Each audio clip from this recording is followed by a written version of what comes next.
जब सत्ता के आगे सवाल कमज़ोर पड़ने लग जाए तो सवाल उठाने पड़ते हैं। तू सवाल उठा तो सही, सवाल उठाना हक है तेरा। सच की तलाश करता रहे, सच दिखा, सच बोल और सच की तलाश में निकल जा। आइए एक बार फिर मैं आपका इस्तकबाल करता हूं मेरे अपने चैनल अब तक न्यूज़ पर, और मैं जाबिर शाह आज आपको ले चलता हूं आज की कुछ ख़ास खबर की तरफ। कारपोरेशन में आए, काफ़ी कागजात आपके हाथ में दिख रहे हैं, तो ऐसे कितने सवालों को लेकर आज कारपोरेशन आए? सबसे अहम बात तो यह है, अगर शहर के ऊपर जायज़ा लिया जाए तो शहर के अंदर इतने सवालात हैं कि मैं बोलता अगर एक ट्रक भर कर भी अगर पेपर लेकर आए तो शहर के मसाइल हल नहीं होंगे।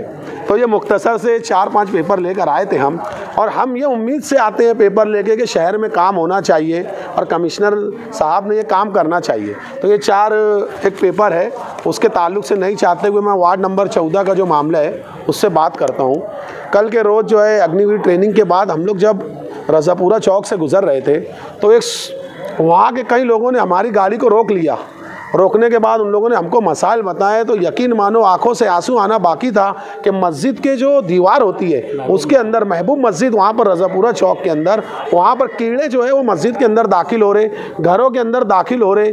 मुझे ये बताओ, जहाँ से पाकी और निस्फ़ ईमान की दावत दी जाती आज वो भी सुरक्षित नहीं है। तो मैं ये बताऊँगा कि शहर के अंदर कायदे सालार है, कायदे नस्ल नौ है, उसके बाद रहबरे मिल्लत है, ना जाने कैसे कैसे अलकाब से अपनों को पुकार कर अपनी वाहवाही के चर्चे करने वाले। अरे भाई, शहर के ऊपर नजर को पूरा शहर खंडर बन गया। अब इससे पहले एक मीटिंग चल रही थी अपना घर घर तिरंगा के अंदर, उन्होंने कहा कि हमको एक साइकिल रैली निकालना है। तो मैंने कहा कि भाई साइकिल रैली आप ज़रूर निकालेंगे, बहुत अच्छी बात है, पर शहर की कौन सी रोड पर रैली निकलेंगी? शहर के हर रोड, जितनी भी शहर की रोडें सब खस्ता हाली का शिकार हो गई। और दूसरी बात, फंड निकल जाते, फंड तो बराबर निकल जा रहे, आप कहीं भी चीज़ को उठा कर देखो फंड बराबर निकल जा रहा। पेपर जो है कहाँ चले जा रहे अब तक समझ में नहीं आ रहा। 600 करोड़ का बजट होने के बाद भी कारपोरेशन नाकाम क्यों है? और सबसे अहम बात, ये जो मालेगांव शहर के अंदर जो अंधभक्त बैठे हैं ना पार्टियों के, कुछ इधर से कुछ उधर से, इनकी आंखों में आंखें डाल के बोलता हूँ, ये अंधभक्ति का जो जोश और वलवला तुम्हारी आंखों में उसको उतार दो। इसकी वो शहर की बर्बाद लीडर नहीं है, यहाँ की अंधभक्ति आवाम है जो है वहाँ से चिल्लाते साहब तुम कुछ मत करो, हम तुम्हारे साथ है, हम ऐसा कर लेंगे। अरे भाई, जब वो करेंगे नहीं, ये भी सोचो कि मालेगांव शहर के अंदर तुम्हारे बच्चे भी तालीम हासिल करते, उस रोड से तुम्हारे भी लोग गुजरते हैं, और तुम अंधभक्ति के जो ओढ़ के रखे ना, ये बंद कर दे। कई प्रेग्नेंट ऑर्डर रास्ते से गुजरती है, उनके हमल ज़ाय हो जा रहे। अरे तुमको शर्म ज़रा नहीं आती? अल्लाह का डर नहीं लगता? कल अल्लाह भी पूछेगा कि तुम लोग जुल्म होता हुआ देख रहे थे और उनके ही साथ जुड़ गए, बस्ती वहीं से पलटी जाएंगी जहाँ से जुल्म होता है। तो मैं मालेगांव शहर की आवाम से यही कहूँगा कि एक बेहतरीन तंजीम, पढ़ी लिखी हुई तंजीम, सारे पेपर को जानने वाली तंजीम, आपको आपका हक दिलाने वाली तंजीम, आपके साथ चलने वाली तंजीम, आपके 100 कॉल आने पे 100 कॉल उठाने वाली तंजीम, किसी भी मसले के अंदर आधी रात में हमको आवाज़ दो, हम आपके साथ शाना बशाना खड़े रहेंगे। हम ये नहीं कि इधर चले गए भाई फ़ोन आ रहा 100 कॉल करने के बाद उठाएंगे, नहीं। हम लोगों का दुख दर्द महसूस करते हैं, मालेगांव डेवलपमेंट फ्रंट लोगों का दुख दर्द महसूस करती हूँ। शायर कहता है ना कि दर्द दिल के वास्ते पैदा किए इंसान को, वरना अताअत के लिए कुछ कम न थे कुर्रू बया। तो इंशाअल्लाह मालेगांव डेवलपमेंट का एक एक इंसान और उनके साथ जुड़ने वाला इंसान हक की राह पे चलेगा और इंशाअल्लाह मालेगांव में तब्दीली ज़रूर लाएंगी। मैं ये डॉक्टर, इंजीनियर, प्रोफेसर मालेगांव शहर की आवाम से रिक्वेस्ट करता हूँ कि MDF के हाथ मजबूत करिए और हमारे साथ जुड़िए। इंशाअल्लाह मालेगांव को बेहतरीन सिटी, एक पूरे जो है महाराष्ट्र के अंदर एक बेहतरीन सिटी करार देंगे इंशाअल्लाह। और कुछ सवाल? इससे हटकर एक सवाल है, मालेगांव शहर की प्राइमरी स्कूलों की जो खस्ता हाली है, आज पूरे शहर के अंदर तालीम माफिया का राज हो चुका है। बिल्कुल, गरीब, मजदूर, पिछड़े, अति पिछड़ों के बच्चों की तालीम हासिल करने के लिए अब कोई जगह बची नहीं है। बिल्कुल, प्राइमरी स्कूल है जहाँ गरीब का बच्चा तालीम हासिल कर लेता है, लेकिन उसकी हालत ये है कि आज कोई भी पेरेंट्स उस स्कूल में अपने बच्चों को डालना नहीं चाह रहा है। उसके ऊपर आप क्या कहेंगे?